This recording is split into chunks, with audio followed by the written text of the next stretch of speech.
This is great, and it sucks. I've only got like 15 minutes with you right now because you're getting ready to go into a big film. Yeah. I mean, thanks for having me. It's great to be here. I think that this is the most important topic in the world.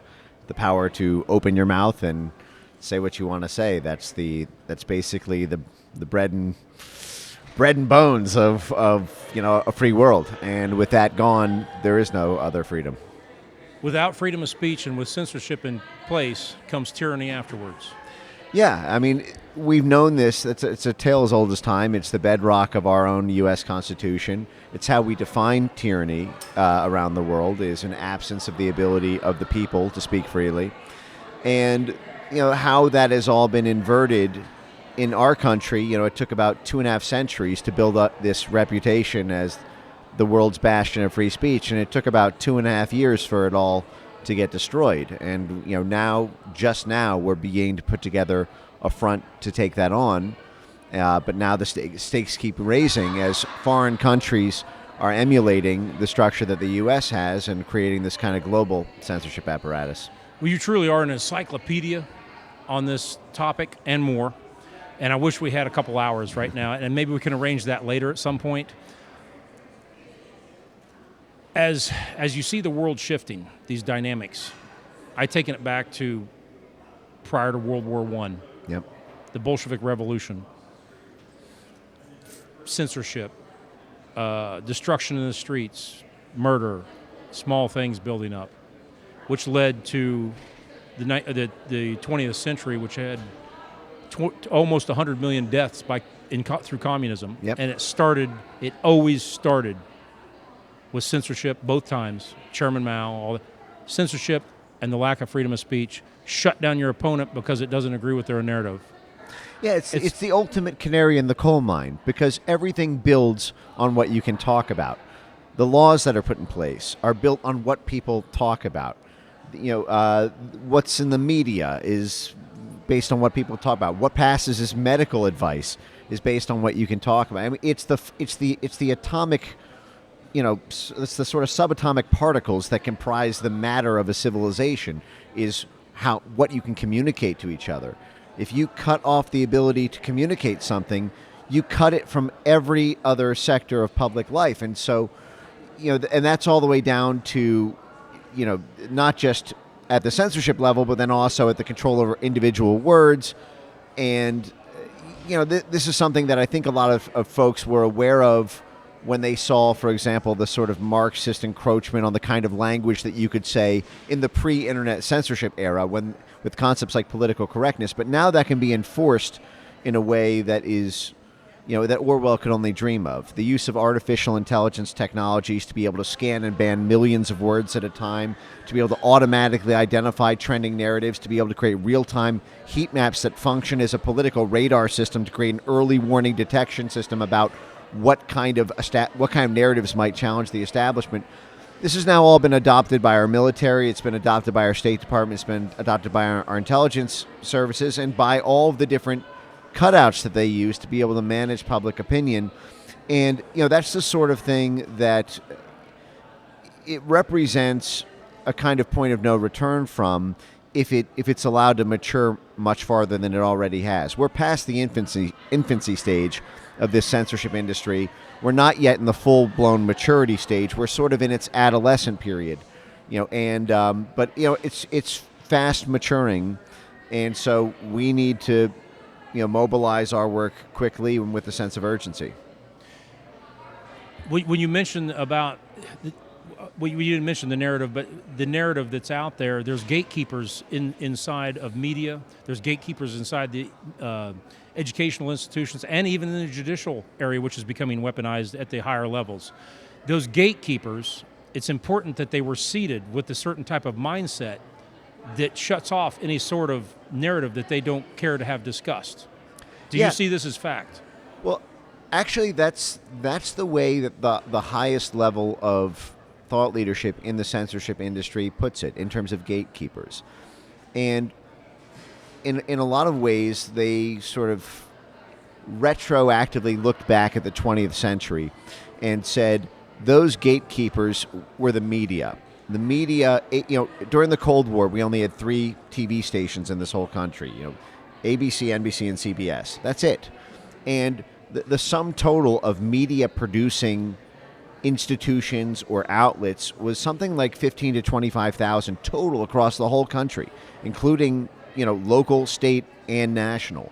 So it was a very small universe. I mean, in the average medium-sized town, there's now more than 25,000 media producing individuals or institutions, because the moment you create a Twitter account, you become a media producer. So I think a lot of what the censorship industry has revealed in its sort of meteoric rise over the past 8 years has been what the actual structure of media was in the 20th century. Because there were always what insiders in the censorship industry refer to as bumper cars on, bumper rails on democracy, which is to say that they used to define democracy as being a consensus of individuals, and now they look at it as being more a consensus of institutions. And what I mean by that, and what they mean by it, is there are these institutions like government institutions, and blue chip private sector institutions, and civil society institutions in the universities and in the NGOs and in the nonprofits and foundations, and then media institutions like the mainstream media. And they collectively safeguard the principles of democracy, a sort of gestalt of freedom and sort of soft L liberalism. But it turns out that when you have free speech on the internet, you get populism. This is their big threat word. And populism is basically the will of the people, but in a dark way, which is to say that they say, democracy is not demagoguery, and demagogues can hijack a democracy when they speak fire and brimstone, and the people love it with their pitchforks, and that's how authoritarians rise to power, even through a democratic process. But the magic of that trick is that you don't. There's no accountability for the institutions from the people at that point. It becomes like if people decide to they want to reform the institutions, that is now considered an attack on democracy, because you're attacking the institutions when they fail you. So it leads to a sort of tyranny of the class of individuals who essentially run those institutions, which, for anyone who follows my work, I identify as our foreign policy establishment. Essentially those who are tasked with managing the American empire rather than the American homeland. And I extend this to the UK. It's sort of a joint US-UK transatlantic operation, if you will. It's a deep-rooted system that has many tentacles to safeguard what's putting out as a narrative and to squash anything quickly that they do not care for. And yes. Where the money flows. I tell people all the time that the agency, CIA, created some television shows, channels. They don't believe me. They just look at me like I'm crazy. Am I wrong? Well, they certainly started many radio stations. So, for example, they started Voice of America. They started Radio Free Europe. They started Radio Liberty. They started Radio Free Asia. They started hundreds of CIA proprietary radio stations. I know that they worked closely with TV production folks. This came out during the Church Committee hearings of 1975 and 1976, where it was revealed that many of the large anchors on the CBS, ABC, NBC news stations, had been working with the Central Intelligence Agency. And a lot of this is because the CIA is very much attached to the military.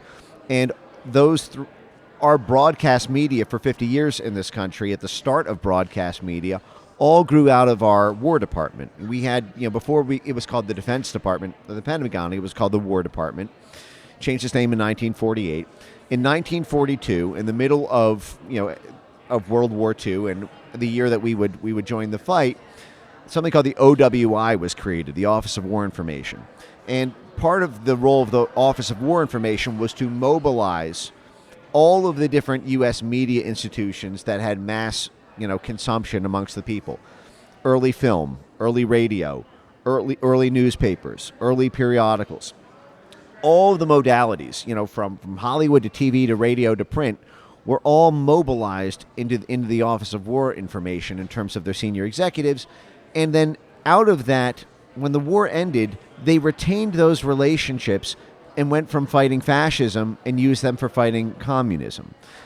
Now, the dirty trick that they pulled, though, well, that they sort of put on ice for about 25 years after the Cold War ended, what we're living through now is that exact same apparatus, but repurposed not from fascism or communism, but to populism, which are their own people at home.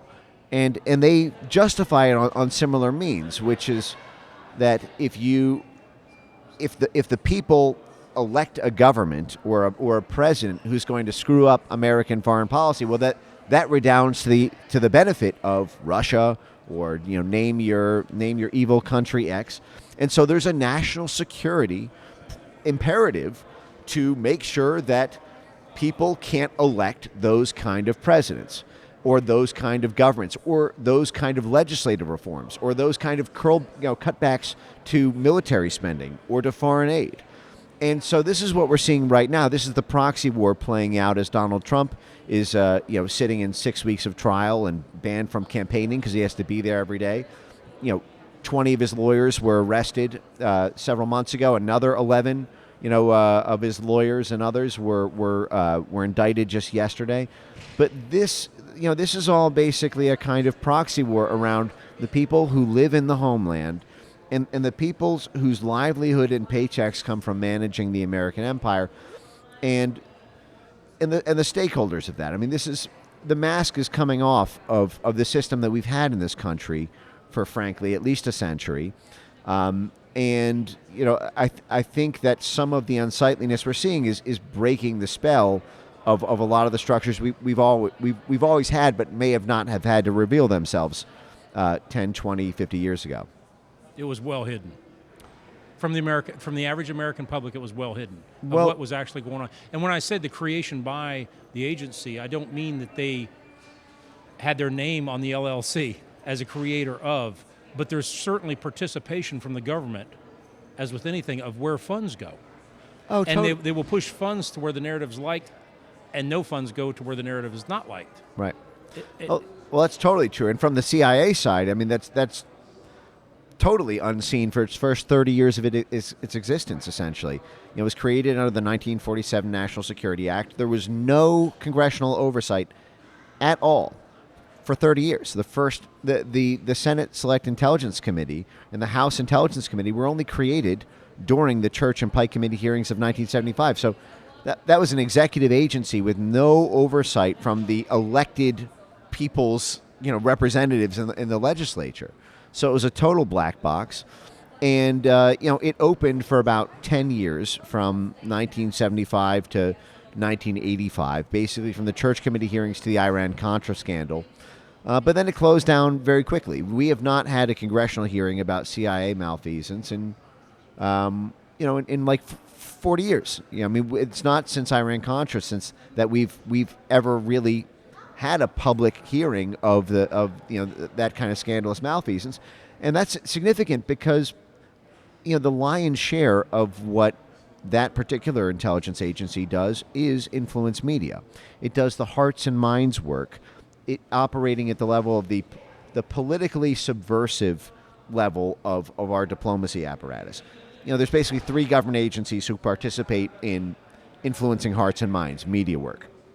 One is the Department of Defense, the Pentagon, and they do that through psychological operations.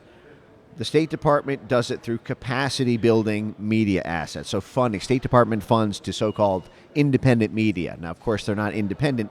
They're funded by the U.S. government. And there's thousands of dollars around the world. I'm sorry. there's tens of millions of dollars.